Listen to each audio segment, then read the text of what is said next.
اگر Hitler world war جیت جاتا تو آج ورلڈ آرڈر جرمنی چلا رہا ہوتا اور پوری دنیا میں جرمن لینگویج بولی جاتی۔ اگر ایسا ہو جاتا تو ہٹلر کی نیشنلسٹک سوچ کی وجہ سے دنیا کو کئی ہولوکاسٹ دیکھنے پڑتے۔ یہاں پر اصل سوال یہ ہے کہ آخر ہٹلر اور کتنے ملکوں پر قبضہ کرنا چاہتا تھا؟ تقریباً پورے یورپ پر اس کا قبضہ ہو چکا تھا۔ اس کے بعد سوویت کے ساتھ بھی اس نے جنگ چھیڑ دی تھی۔ سوویت پر قبضے کے بعد ہٹلر کا کیا پلان تھا؟ مشہور رائٹر ڈفی کہتے ہیں کہ اس میں کوئی شک نہیں ہے کہ ہٹلر امریکہ سمیت پوری دنیا پر قبضہ کرنے کا خواب دیکھ رہا تھا۔ اگر ایسا ہوتا تو لوگوں پر نازی آئیڈیالوجی زبردستی تھوپ دی جاتی۔ اسکولوں میں بچوں کو وہی پڑھایا جاتا جو نازیز کے بیسک اصول ہیں۔ مذہبی کتابوں کو جلا دیا جاتا اور ایک نئی سوچ پر زندگی گزارنے پر لوگوں کو مجبور کیا جاتا۔ اگر ہٹلر ورلڈ وار 2 جیت جاتا تو ایک نئی تاریخ لکھی جاتی جس کا ہیرو ایک اکلوتا انسان ہٹلر ہوتا۔ سب سے بڑی بات یہ ہے کہ ہولوکاسٹ جاری رہتا کیونکہ ہٹلر بہت سارے ریلیجنز پر یقین نہیں رکھتا تھا۔ وہ صرف ایک ماسٹر ریس پر یقین رکھنے والا شخص تھا اور یہ بات وہ اکثر اپنی تقریروں میں دہراتا رہتا تھا۔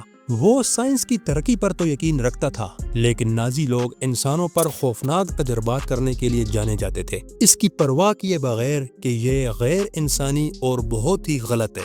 ہٹلر کی یہ سوچ تھی کہ چھوٹے ملکوں کے بجائے اگر ایک بڑا ایریا ایک شخص کے کنٹرول میں ہو تو اس طرح سے دنیا محفوظ ہو جائے گی۔ لیکن ایڈولف ہٹلر لوگوں کو آزادی دینے کے سخت خلاف تھا۔ اگر وہ اقتدار سنبھالتا تو ظالمانہ رویے معمول بن سکتے تھے۔ آپ کو یہ جان کر حیرانگی ہوگی کہ نازی لوگ معذور لوگوں پر تجربات کرتے اور ایسا کرنے کے لیے معذور لوگوں کو مارنا غلط نہیں سمجھا جاتا تھا۔ اس دور میں آنکھوں کا رنگ تبدیل کرنے کے ساتھ ساتھ درد سے نجات کے لیے کافی تجربات کیے گئے تھے۔ افیون میں پایا جانے والا الکالوئڈ کی شناخت بھی سب سے پہلے ایک جرمن فارماسسٹ نے کی تھی۔ اس دور میں مورفین کو درد سے نجات کے لیے استعمال کیا جاتا تھا۔ خاص طور پر جنگ کے دوران سولجرز اور آفیسرز الکوہل اور ڈرگز کا استعمال بہت زیادہ کرتے۔ اس کی وجہ یہ تھی کہ فوجیوں پر لگاتار جنگ لڑنے کی وجہ سے ایک نفسیاتی دباؤ رہتا تھا، اس لیے وہ اس دباؤ سے نکلنے کے لیے ڈرگز کا بہت زیادہ استعمال کرنے لگے۔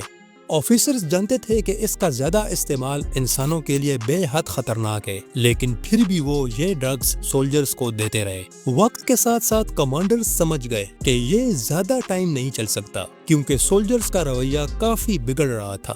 لڑائیاں، حادثات، یہاں تک کہ آفیسرز کے ساتھ بد اخلاقی میں دن بدن اضافہ ہو رہا تھا۔ یہ سب دیکھ کر ہٹلر نے سختی سے حکم دیا کہ الکوہل کا استعمال بہت ہی کم کر دیا جائے، لیکن سچ یہ ہے کہ اس پر کبھی بھی پوری طرح سے عمل نہیں کیا گیا۔ اور تو اور ہٹلر خود بھی ڈرگز لینے کا عادی ہو چکا تھا۔ آخری دنوں میں زیادہ ڈرگز لینے کی وجہ سے وہ پارکنسن نامی ذہنی بیماری میں بھی مبتلا ہو گیا تھا۔